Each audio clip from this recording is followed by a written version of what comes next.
Hello বন্ধুরা, আজ আমি তোমাদের পাবদা মাছের সর্ষে পোস্ত দিয়ে ঝাল করে দেখাবো।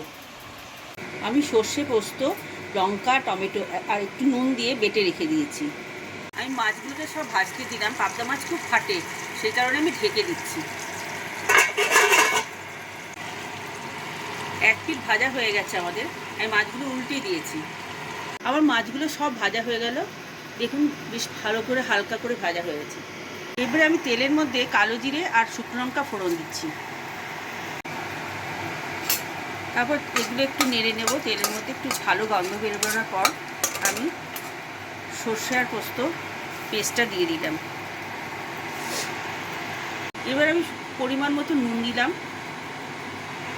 হলুদ দিলাম অল্প পরিমাণে, ডাল দিলাম, সামান্য পরিমাণে চিনি দিলাম, টেস্টটা ভালো লাগবে তাহলে। অল্প দুটো তিনটে কাঁচা লঙ্কা দিলাম। দিয়ে একটু মশলাটা ভালোভাবে ফ্রাই করে আমি জল দিয়ে দেবো। এবার মশলা ধোয়া বাটির জলটা দিয়ে দিলাম। এবার ঝোলটা ফোটা পর্যন্ত আমি অপেক্ষা করব। ঝোলটা ফুটে গেলে এই মাছগুলো দিয়ে একটু ধনেপাতা দিয়ে নামিয়ে দেবো। আমাদের ঝোলটা ফুটে গেছে।